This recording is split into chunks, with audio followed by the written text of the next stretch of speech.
Today's devotional is titled Salty Salt. Here's the key text. You are the salt of the earth. But if salt has lost its taste, how shall its saltiness be restored? It is no longer good for anything except to be thrown out and trampled under people's feet. Matthew 5:13, English Standard Version. Salt of the earth is a popular compliment most people in our culture are familiar with. It is one of the most well-known sayings of Jesus. However, most people are unaware that Jesus was not the first to use salt for spiritual symbolism. Most all sacrifices in the Levitical law required salt to be added. See Leviticus 2:13, for example. In ancient times, salt was used as a preservative and to add savoriness to food. According to Ellicott's Bible commentary, adding salt to a sacrifice symbolized the perpetuity of the covenant God had made with his people. Serving guests the best and most savory food you could offer was a sign of hospitality, friendliness, and fidelity in the ancient Middle East. The saying, "to eat bread and salt together," is still a common expression in the Middle East, used to mean an alliance or covenant between people. Salt was a popular metaphor for wisdom in rabbinic literature of Jesus' time also.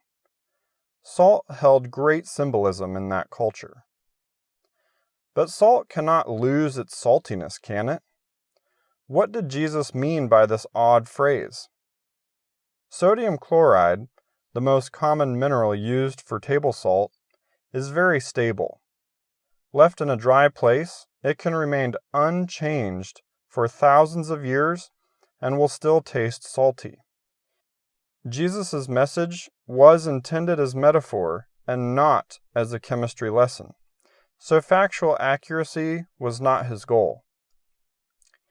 The most common explanation given for Jesus' metaphor is that Dead Sea salt, commonly used in the Levant, was not pure sodium chloride, but a white, powdery mix of several minerals. It was not unlike common salty seasoning mixtures of today, like all-purpose seasoning. In the Dead Sea salt mix, the sodium chloride was the most soluble mineral.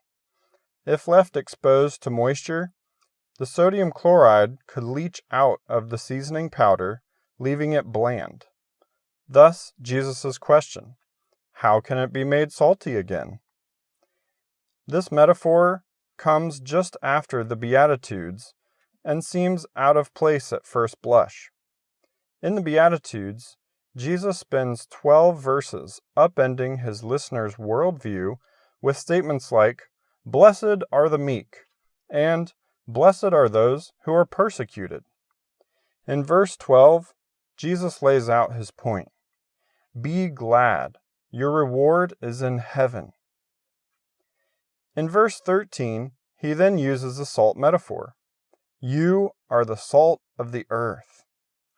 He's telling his hearers, you are here to bring savoriness to the world.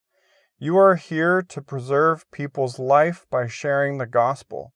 This is your purpose as a believer. But if you lose your saltiness, your purpose, what are you here for? Jesus wanted to remind his followers, we are not here to live for ourselves. We have a reason to live for and a job to do. Don't let the world dilute your purpose. Remember, it only takes a little salt to season a whole recipe. Here's a question to ponder. What are 2 ways you can be the salt of the earth in someone's life this week?